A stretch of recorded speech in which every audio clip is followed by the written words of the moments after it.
Good morning, everyone. We're going to just give other folks a few more minutes and then we'll get started. Grab your coffee or your water and we'll get ready.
All right, here we go. Welcome to the top 5 financial mistakes charter schools make, and of course, how to avoid them. Before we get started, I wanted to let you know that Michael LaRoche, unfortunately, is indisposed this morning and couldn't make it. He ended up having some authorizer responsibilities, and we'll talk a little bit more about authorizers as we get deeper into the deck, but just wanted to let you know, unfortunately, he can't make it. I do have with me today Margie Montgomery and Sharon Thompson, and I will tell you a little bit about them in just a second. So my name is Tricia Blum, and I am the head of business advisory services here at Charter School Capital. Prior to joining Charter School Capital about 18 months ago, I was a client of Charter School Capital's. I was a working capital client, and they really helped me get through a tough spot and a turnaround at a school in Southern California. We were a charter management organization that ran 5 schools. Prior to that, I landed or fell into the charter world when I was looking for a new school for my boys. I've been involved in the charter world now since 2012. Prior to that, I was a transactional attorney with startups and high growth companies. So I come to this business advisory services from both ends, from the let's get it launched and going and let's turn it around. And in my role here at Charter School Capital, I do both. And I have the lovely opportunity to work with people like Sharon and Margie. Sharon is the chairman of the board at Wayne Preparatory Academy in Goldsboro, North Carolina. She is a warrior woman. She's been through it all as chair at her school, and she's going to tell you a little bit about her story. An amazing business person that's learned a ton, trial by fire. Margie Montgomery is the founder and executive director at Desert Star Academy in Mojave Valley, Fort Mojave, sorry, Margie, Arizona. She has had incredible growth year over year, roughly 100 new students or scholars. She is what I call the little engine that could. She just keeps plugging along, making it happen. They both have a wealth of information to share with you going for the next hour. I think we'll talk for about 40-45 minutes, and then we will open the floor up to questions. So without further ado, the 5 mistakes. So not recognizing that charter schools are businesses, being unprepared for the unexpected, underestimating the importance of finances, losing sight of your mission, and lacking strong relationships with stakeholders. So the number one, or the first, is not recognizing your school is a business. And the action steps. I'm going to go ahead and turn this one over to the two others, but you are a superintendent, not a principal. Go ahead. You are a superintendent when you decide to take on to be a charter school holder. I know from my past experience, I had years of experience being a principal, so I was not a big deal to me to come in and run a charter school. After about 5 months into the job, you realize that you are dealing with finance, you're dealing with budget, you're dealing with numbers and money, day-to-day cash flow.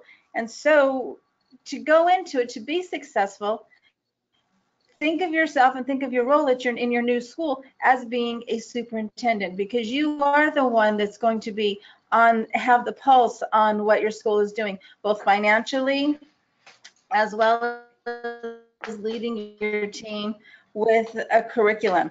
It's long, it's very tedious, and the work is amazing. It's very rewarding, but you just have to keep in mind and prepare yourself for the whole financial piece, which is something that I was not prepared or ready to do when I got into the job. You know, and everybody talks to you and tells you, find somebody, if that's not your strength, find a financial person. And when you find that financial person, make sure that you are involved. Make sure that you are learning as you go as far as your finances go and meeting with them. You will be challenges in every way possible. And we're hoping today to open your eyes a little bit and prepare you, because there are things that happen within a school that you absolutely cannot be prepared for. Know your customer. All of your stakeholders are your customers, and you have to be geared to speak to your parents, to speak to your students, your community, your authorizer, as well as your staff. And your message is, well, it's going to be the same. Your direction and your presentation will be different, because you will keep in mind, what is it that your parents need to know about your school? How are you as a stakeholder going to be organizing and talking to your parents about your program, your students, informing them what's expected, and having people under you that is going to send the same message. You've got to get out into your community. That is important. The schools tend to be the nucleus of a community, and the community wants to see you as a leader. So put on your happy face and go and be places and meet people and really be prepared to promote your school. Your authorizer, incredibly important. You've got to keep on track with your authorizer, and it's really, really important that you have those monthly meetings with your authorizer and let them know what's going on with your school, and make sure that they are always looking out and they know that you exist, and don't avoid them. You're the boss. You're the A person at the top of the food chain, so to speak.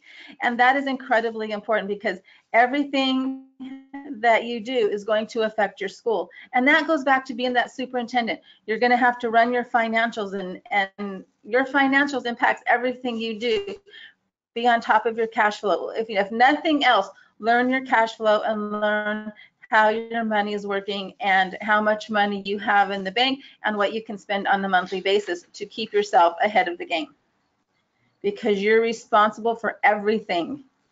And I know one thing, find a mentor.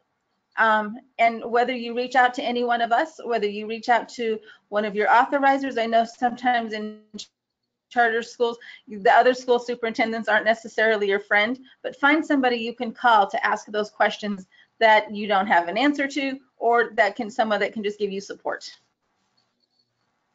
Thank you, Margie. I wanted to circle up for a quick second. I should have said that you actually have run a school prior to starting a charter school and come with an education background to the charter world. So when you talk about being a superintendent, I know that you are saying that there was a lot more of the operational and business pieces of your day than you ever had before. Tell me, how much time do you spend on the business parts of your day or your week, as opposed to the curriculum or what we think of as the traditional, education component?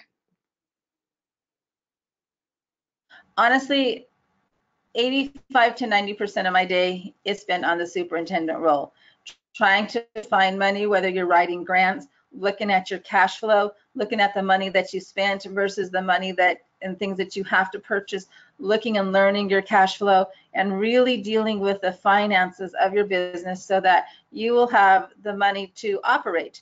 Looking at your operation costs, looking at different things tasks that require of you on a daily basis.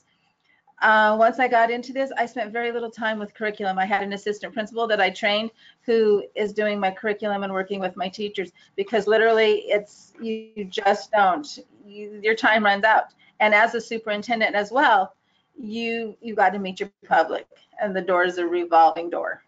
Right. And then also just on the know your customer, it's hard to deal with or make time for all of those 5 different stakeholders that we have listed.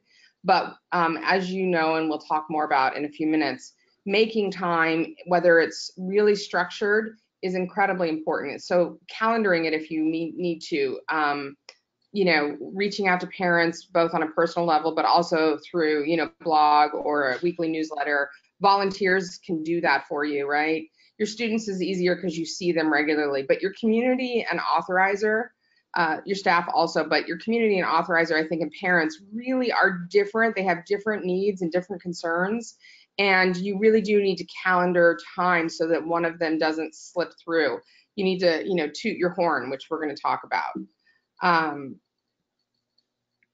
So the solution, remember your school is a business. It sounds. I think that comes up in one of the other. Go ahead. Did I lose her? No, she's. Oh, okay. All right. So being unprepared for the unexpected. I know that sounds silly to say that you're unprepared for the unexpected, but truly, part of the reason these folks are here with us today is some crazy, unexpected things have happened to them and their schools. Action step, beware the lawsuit and bad actors. And both of you have a lot to say about that. We can start with Sharon on beware the lawsuit, I think. Sharon, I know you're in current litigation, so you have to be a little bit careful, but go ahead. So for me, my background is not in education, it's in public business sector. And so coming into the charter school, I had to learn a lot. And I thought that everyone, in the charter school business that was really in there was there to help the school grow and wanted the same thing that I wanted and our board wanted, which was to supply great services to us and to our scholars and all of our other stakeholders. Unaware of what was lurking behind, we did find a vendor that has been a bad actor and has currently, we're now in the 3rd lawsuit with them. The other 2 we've been able to win or have dismissed. But you just have to be careful who you surround yourself with and really vet your folks. We don't sign lengthy contracts anymore because of this. We'll only sign a 1-year contract with any vendor that we're working with. That way, if things don't work out, then it's not a bad situation. We do the same thing with our staff members. We only have 1-year contracts, and then they have to reapply the 2nd year. And so that way it's a win-win situation for everyone. But again, don't think that everybody's on your side. Really treat it, as Margie said earlier, it's a business. And so you need to vet people that's going to be working with you. Not just, being concerned about those people and the safety of your scholars or your students in the school when you have visitors come in or folks working with them, but also those people that are helping you financially or doing back end work for you and that sort of thing. And really quickly, Sharon, on that, I think that you have been involved with that vendor lawsuit in some variation for the last 3 years. Is that correct? Yes. Roughly? Right. And how much of your time and every week, I know you're not necessarily dealing with it, but in general, how much time do you think you spend? 20 hours a week? Some weeks 40? Probably, yeah. Right. It depends on what's going on with the lawsuit, right? The different appeals or whatever things that you have going on. So it can really take up a lot of time. And again, fortunately for me, having my own business, of course, being a board member, it's volunteer. So these are my free work hours, that I give to the school to be able to help us work through, these type of situations. Right. And then we're very fortunate, we think we are, that our board actually handles the finances at the school, and we review that, so we can take a lot of that off of our managing director or principal. So that's a different role than what Margie has to contend with every day. Right. But that takes away from your business time to focus on the students. You want Right, to tell us a little bit absolutely. about Keep Strong, the updated wait list? I think that's really, you've suffered through that. So you want to tell us a little bit about that? Yeah, this will be our 5th year that we've been open. We started K4, we're going into K8. And we had not a good first year because, again, the vendor that we had was handling our enrollment for us. So that's another tip for you. As Margie said, stay involved in everything that's going on. Even if you've got someone else taking care of something, you still need to know where you are and what's going on with that process. But one of the things that we deal with is we're in a military community. Generally, though, our military people will stay in this area for 6 years or longer because we're the F-15 base, F-15 Strike Eagle base in Goldsboro. And so we were kind of thinking a 6-year term. Well, unbeknownst to us, they had a 3-year PCS that started, and we lost almost a whole class in our 3rd grade because of that.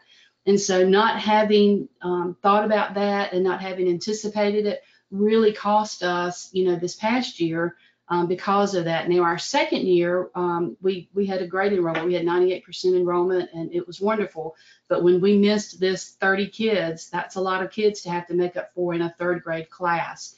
Also, we've got some large employers around here. We're kind of a bedroom community, if you would, outside of Raleigh, North Carolina, where all the Research Triangle Park is.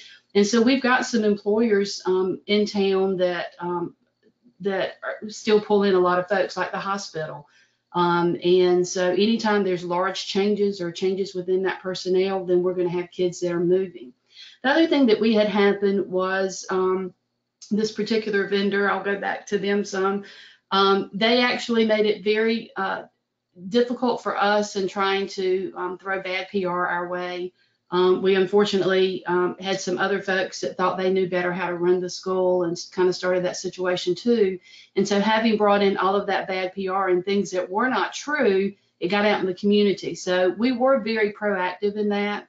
We are a leadership school, and so, the very first thing is be proactive. And we heard things, that were massive rumors, not that little bitty, twinkling stuff that you'll have.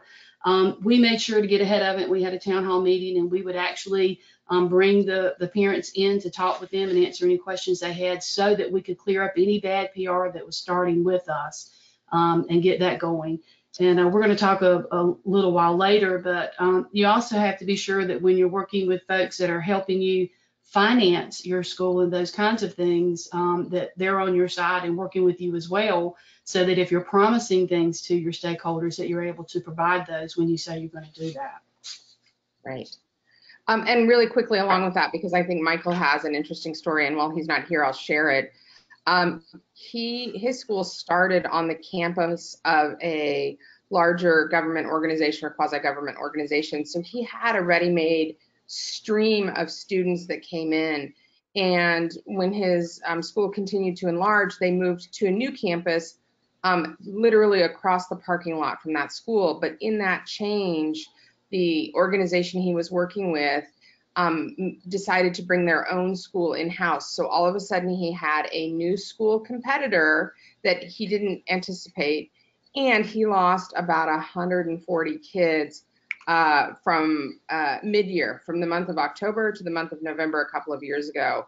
And so those, what Sharon has stated and what I've shared is just, you can lose students, and if you don't have a robust waiting list or a robust marketing campaign, that can really take you from a revenue generating school to really having to struggle with how you're going to pay your expenses. And so it's incredibly important to, create that wait list and to really keep it updated and moving forward. Okay, and Sharon, I think, I just shared Michael's a little bit. Like I said, he moved from one campus to the other, literally across the parking lot. But Sharon, you also have had some challenges with construction and PR. So I want to share a little bit with that.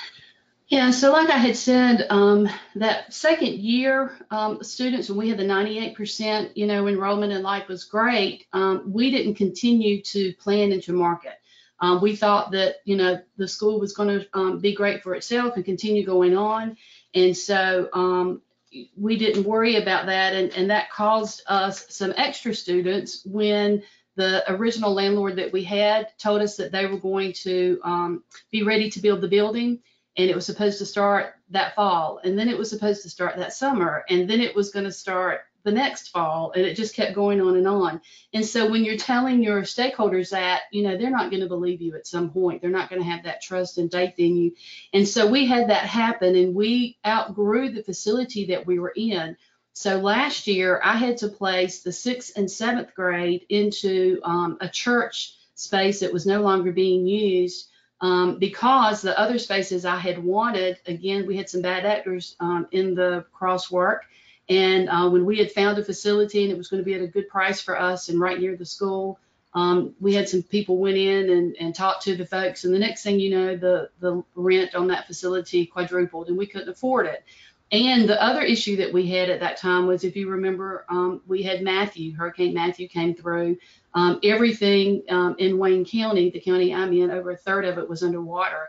And so we had to find a space after all these other people had been displaced and had used those available spaces where we could have put those kids.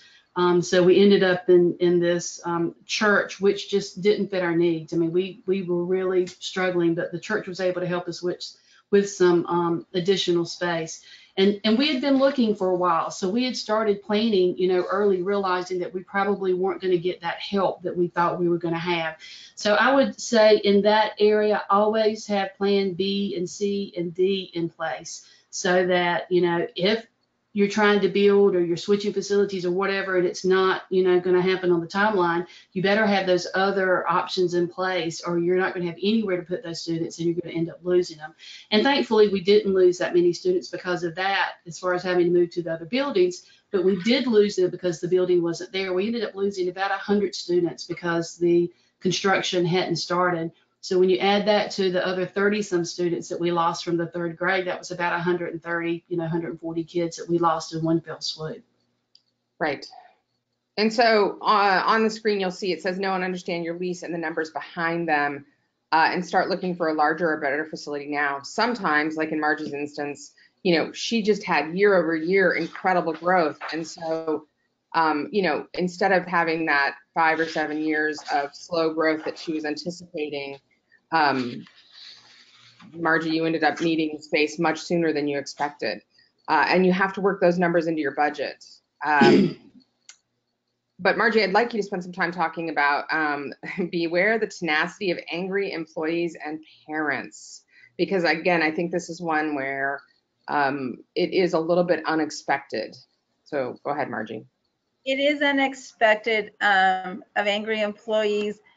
I would say probably most businesses, most schools do have angry employees on a pretty common basis.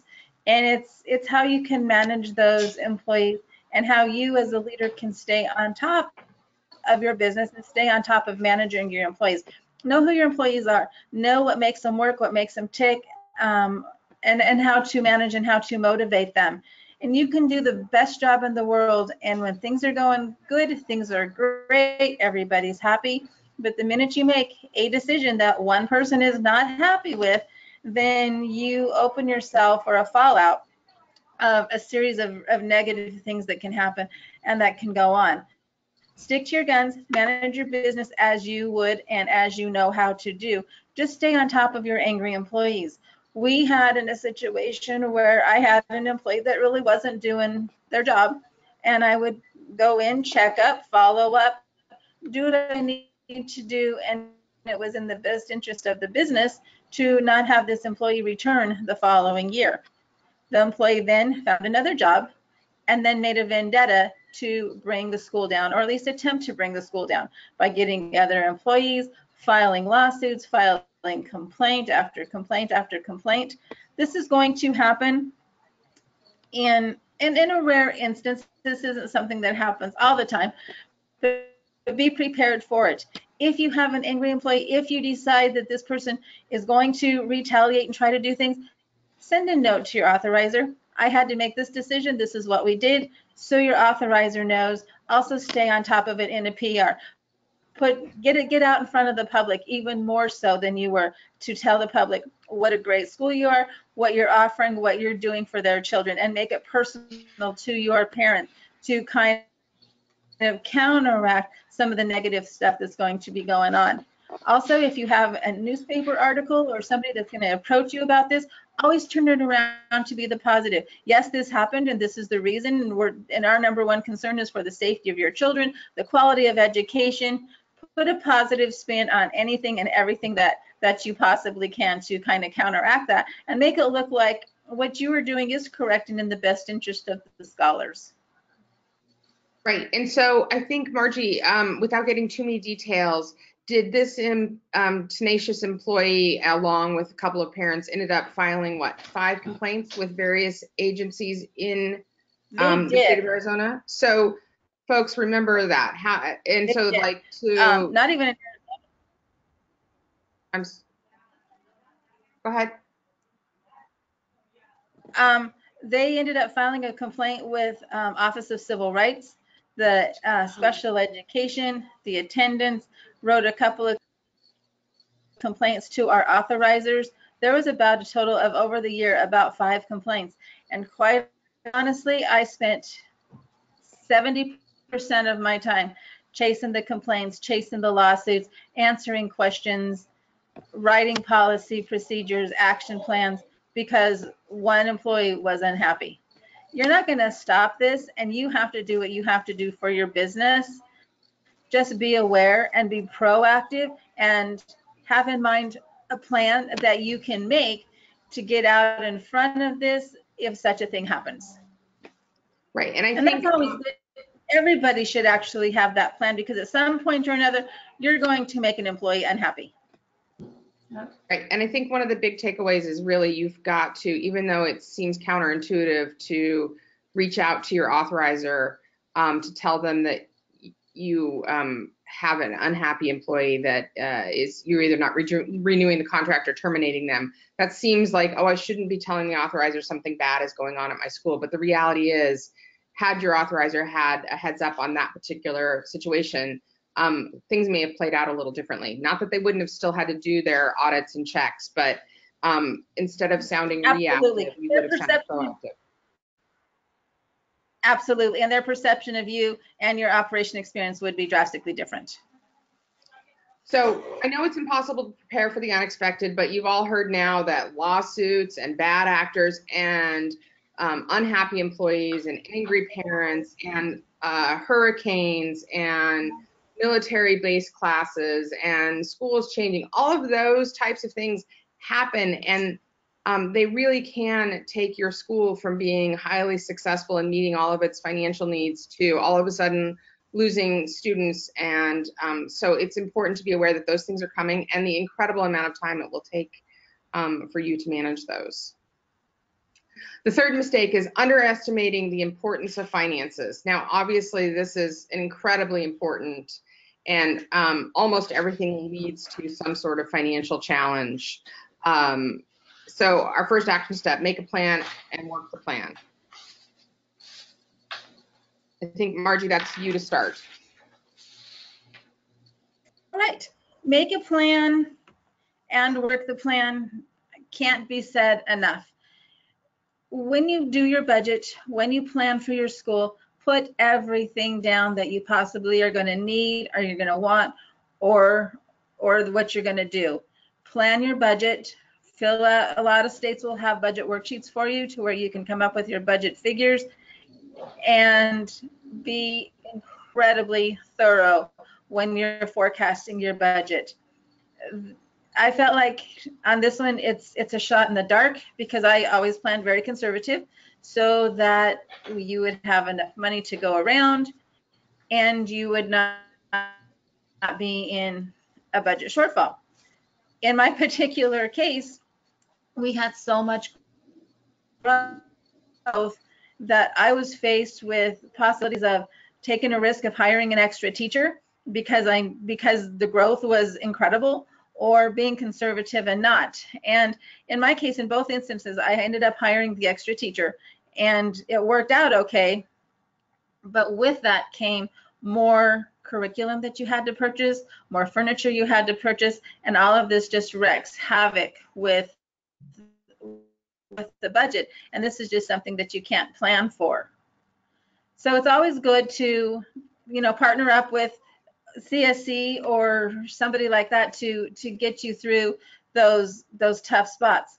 And you want to make sure not to under budget. Come up with pencils, paper, put everything down to where you can come up with a very accurate budget figure. Once you have your budget figure, you really, really, really need to pay attention to your cash flow.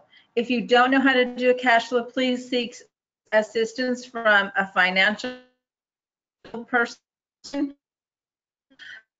from an accountant who can help you to understand so that you know how much money you're going out on a monthly basis, how much money you have left over, and don't forget about those payroll taxes, because that's going to all contribute into what your budget is.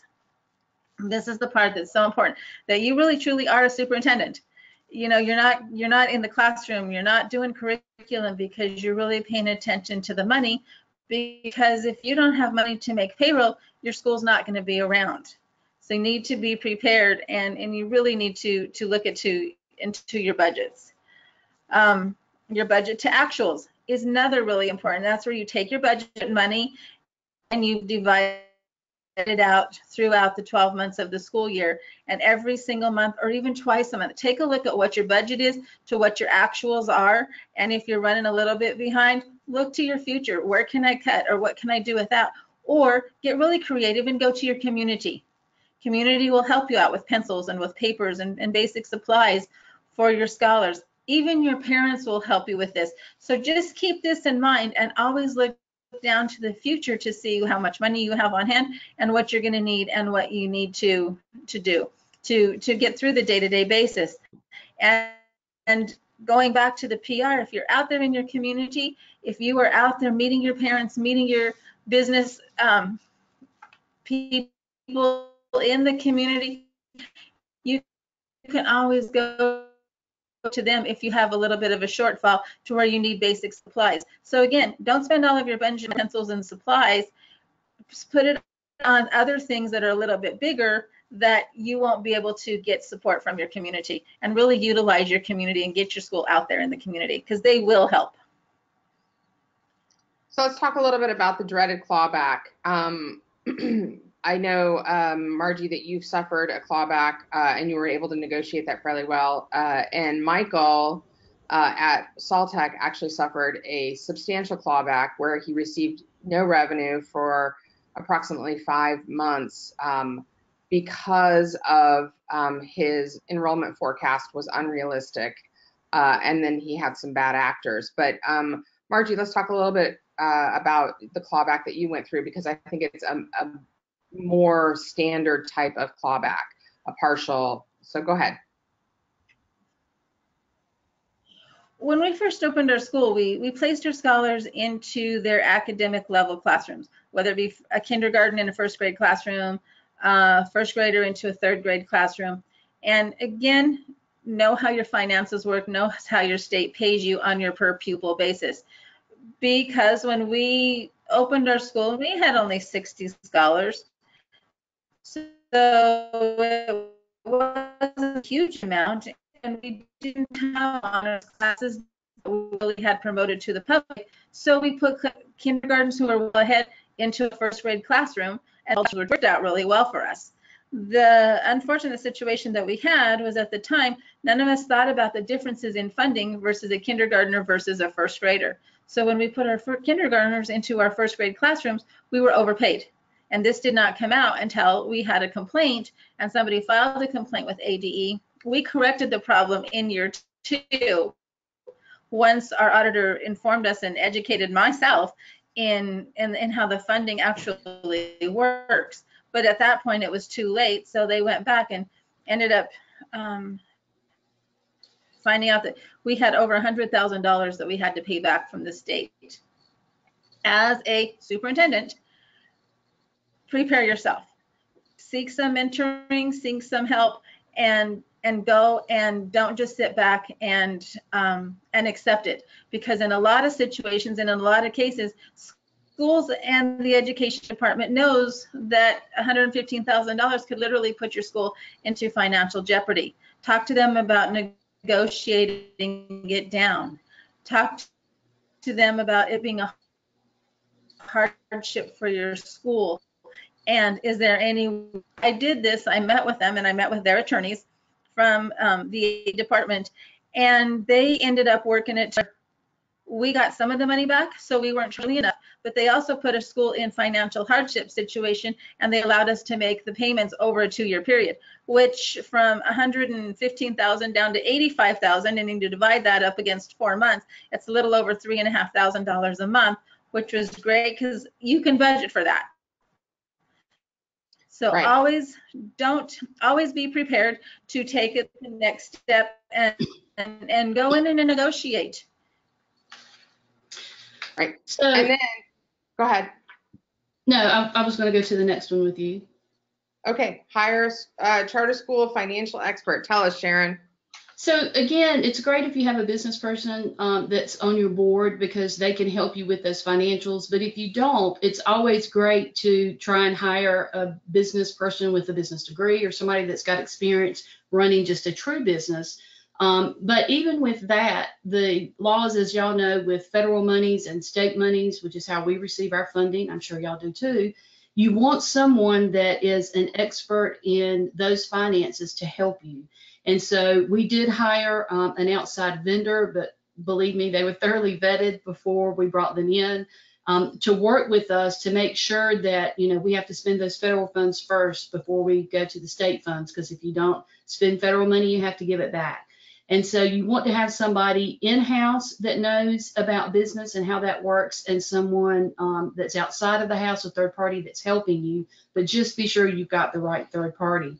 I would also encourage you, just as Margie found out, but with all of us, you know, a lot of us, it's a startup issue, especially those first 5 years in business. It's just like the first 5 years in any other business. But you want to try and have some reserve funds available.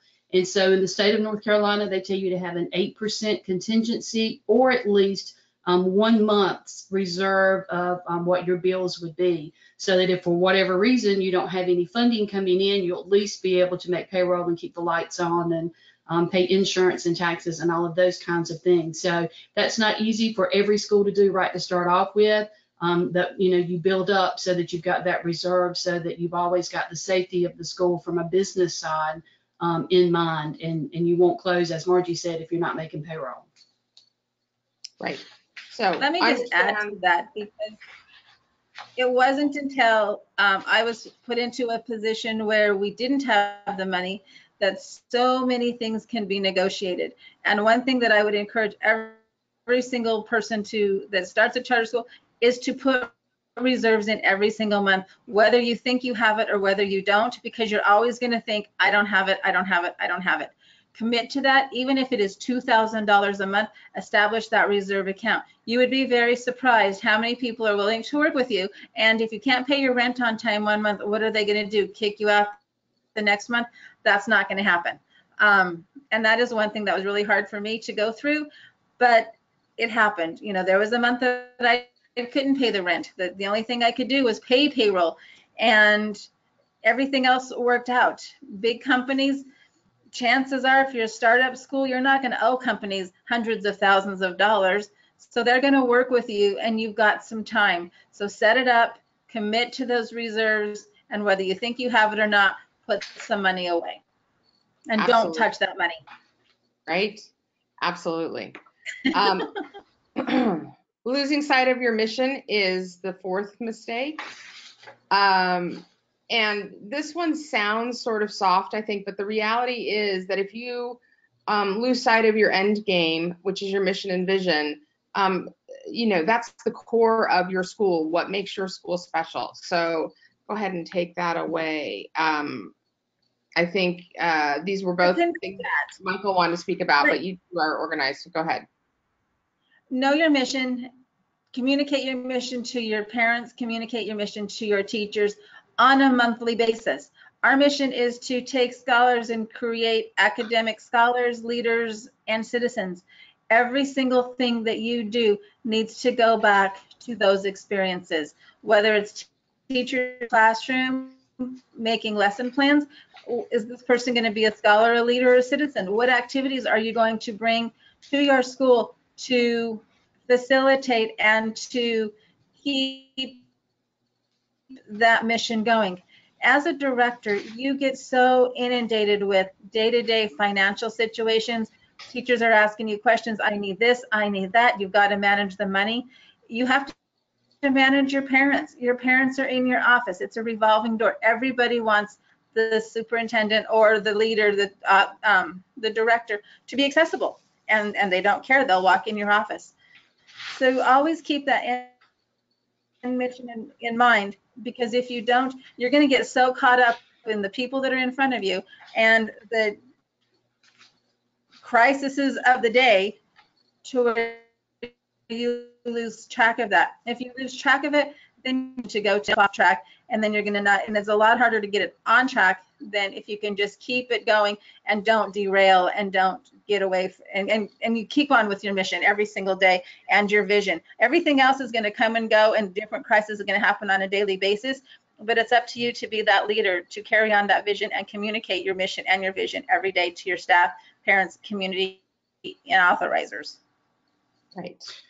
And to tie that in, to be ferocious about your boundaries, that ties to your mission, because you need to actually really be aware of what your game is and stick to that, as opposed to being reactive and trying to respond to and make everyone happy. That's impossible. Specifically, though, BFAB is really be ferocious about your boundaries. Said differently, I think people have heard the term trust but verify when you're getting experts. I think you've heard from both Sharon and Margie that just because someone says they're expert doesn't really mean they're an expert. And so make sure that you're trusting what they're saying if you like what they're saying, but make sure you're actually looking over the shoulder and paying attention to that. Because if you don't, you can end up with a bad back office provider or lacking in charter expertise specifically. Landlords, any of your vendors you're dealing with, teachers for that matter, special ed folks especially, you just need to really make sure that you're trusting but verifying. And as Margie specifically said, make sure you're paying attention to all of it. And not only verify, trust but verify, but you have to inspect what you expect. So, if you don't want to micromanage someone, but if they're telling you they know what they're doing or whatever else, just get them to sit down with you once a week or, every other couple of weeks, depending on what they're working on, but get them to go over it with you and look and see exactly what they're doing. We thought that one of our employees was actually handling our academics and doing well with it, only to find out when she left that she really hadn't been holding the meetings that she told us she had. There was just a lot of things that wasn't being done. So you've got to inspect what you expect from other folks too. Love it. And then enrollment, we've spent a lot of time talking about that, but don't lose sight of that. Enrollment, that really drives how you can effectively teach and care for your students. So the solution, yes, keep your eye on the ultimate prize. Go ahead. No, go ahead. You had something to add. Go ahead. I got it. You got it. You said it. All right. And the final mistake, not maintaining strong relationships. Make authorizers your advocates. Both of you have some great experience with this. So for me, one of the things that I do, we have a charter school advisory board that is separate from our state board of education. They meet once a month. So I make sure that I attend those meetings and I get to know those board members.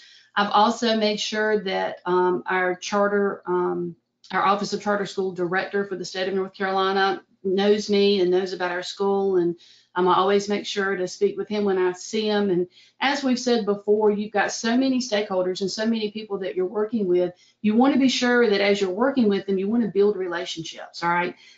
It's a lot easier to call somebody, as Margie said, if you're having an issue and you know the state's going to find out about it. It's a lot easier to call up there and say, hey, you know, this is Sharon. I just want to let you know we've had this issue happen, and this is what we've done. So I've already got the solution in place a lot of the time if I can do that. And if I don't, then I'm asking for that help. But build those relationships along every step of the way, from the top down and the bottom up, so that when something does happen, you've got those advocates that'll be on your side and help you when you've got an employee situation or you've got a vendor situation or whatever that may be. Toot your own horn. If you know, if you're miles away from your authorizer or from your office, district office, make sure that they know the great things that are going on in your school, because the public will generally only share the bad and they only get the complaints. So make it your job, make it your responsibility, put everything on your calendar, because as your day goes, you forget, things happen, and things get put on the back burner that shouldn't. So calendar to reach out to your authorizer, reach out to your parents and say, this is what we're doing. Reach out to your community, build that relationship with your community, and make sure that it's consistent. If you don't calendar it, it's not going to happen, because the time will get away from you. Another very valuable task that every director, every leader should do is to plan your day to where you come in either an hour early or you stay an hour and a half after everybody goes, to actually get your list done and completed. Because once school starts, there is no time. You have parents that want to see you, you have teachers that have questions, you have your secretary that needs direction, and what you have to do on your list gets put to the back burner to satisfy the people that are coming into your office. So plan your day, whether you come in an hour early or you stay late, or you come in on a weekend, to where you have such amount of time every single week that you're committed to following up on everything, reviewing the tasks that have gone on for the week, making your plans for the next week, and meeting deadlines. If you meet your deadlines, if you miss your deadlines, that's going to go to your authorizer, and it's going to make it look like you are not operationally sound. So please calendar in that time to get your work done. And along with that, your board of directors, you should treat them very much like you do your authorizers, right? A fine relationship with either your authorizers or your board of directors suggests that you have no relationship. And both of those stakeholders should be treated with care. You need to cultivate that relationship during the good times so that they're ready to champion you during the bad times. And you can add them to your parent newsletter list so that they're seeing what's going on in your school on a regular basis. We can spend an entire webinar, and in fact have some, on governance in general, but that relationship is an incredibly important relationship. Sharon, why don't you talk quickly about that, because you actually come to this as a board member, and then also pick up with experts. We got about 12 minutes left, and I want to open it up to questions, so go ahead. Okay.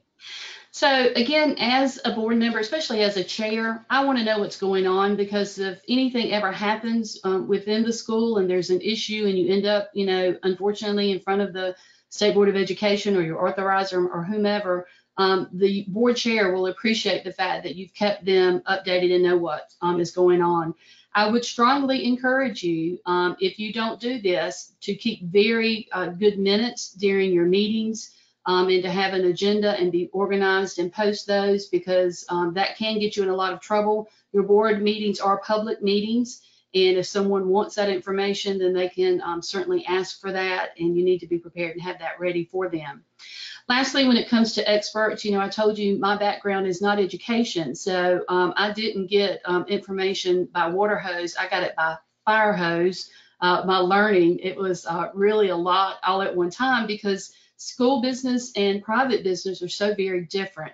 So here's the thing you want to remember too, and I would say this to all of you who may be managing directors or principals or administrators.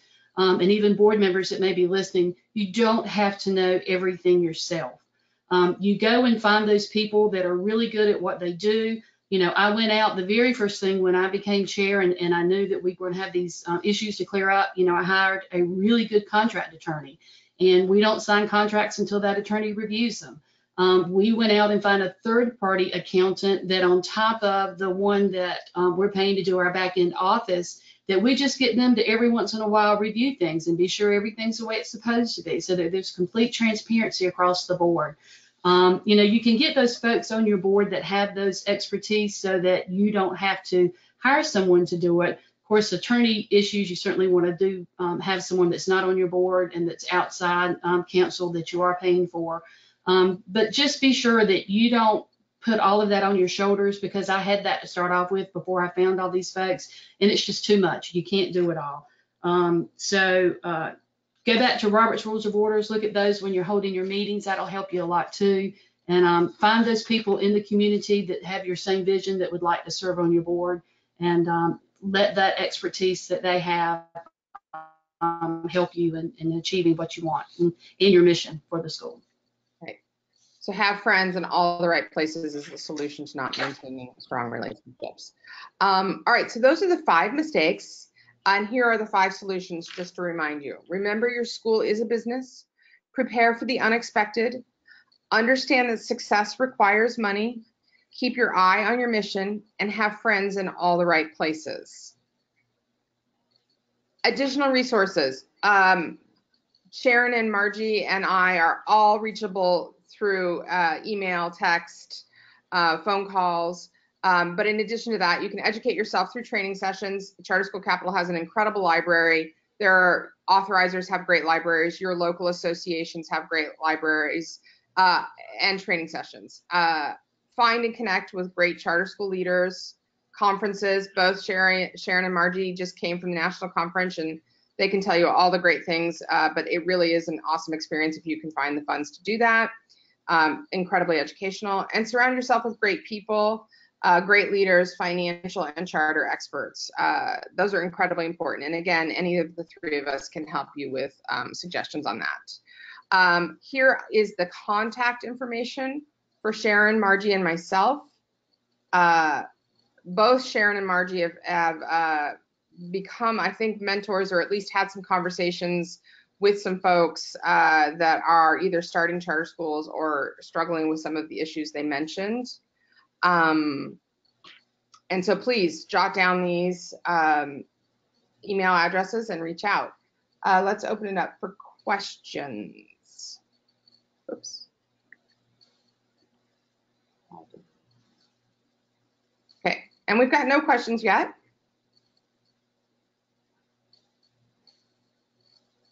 We went through this pretty quickly.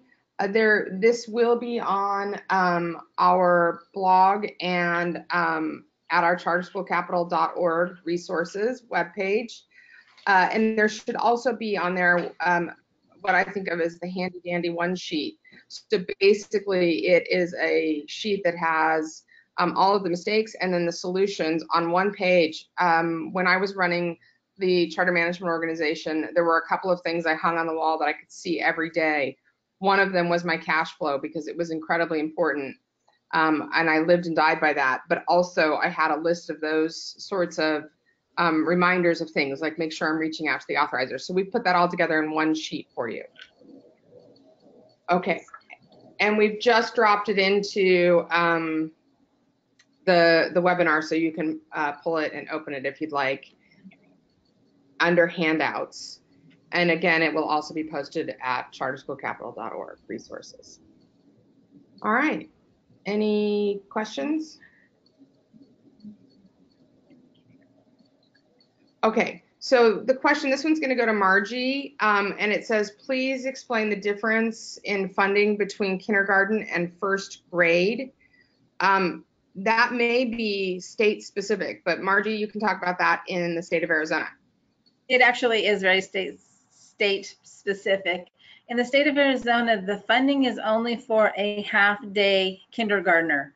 Now, the state pays for a half day, but I would say 98% of all the schools offer a full day kindergarten. So while you have an all day kindergarten class, the state only pays for half a day. We got into the situation because we put our kindergartners into a first grade class, where the first grade class we got paid for a full day. So every kindergartner that we did not have, that we had in the first grade class, we owed the state half of their funding. And that is extremely state specific. So check out your state and what your funding is, because I know that's something that's very unique to Arizona. But the lesson to be learned on that, though, is just to talk to your ADE finance on this, your state Department of Education website. They'll always have a financial page or a financial hot. Arizona has financial hot topics. Look on there and just read that like a Bible, because they'll always have new things, new updates, new deadlines. Make that page your best friend and just know what your deadline is and know how your finance from the state is working. Perfect. Thank you.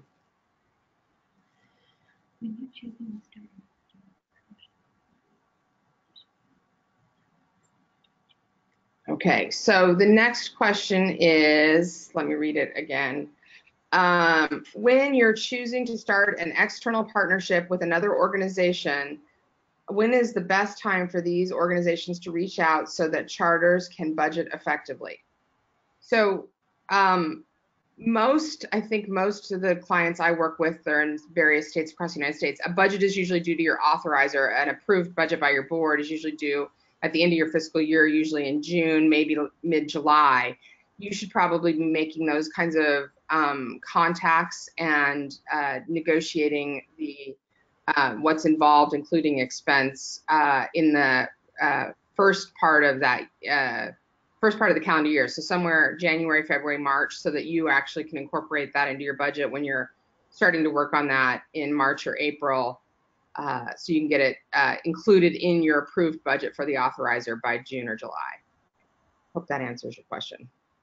It's never too soon to start negotiating those, especially if you want to make sure you can include them financially.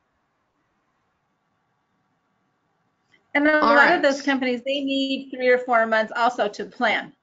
So if you run a proposal through them, they have policies and procedures and boards that they have to go through as well. Exactly, right. Really, yeah, I'd say January, February is the time to start, if not sooner, so that you can get it taken care of by June.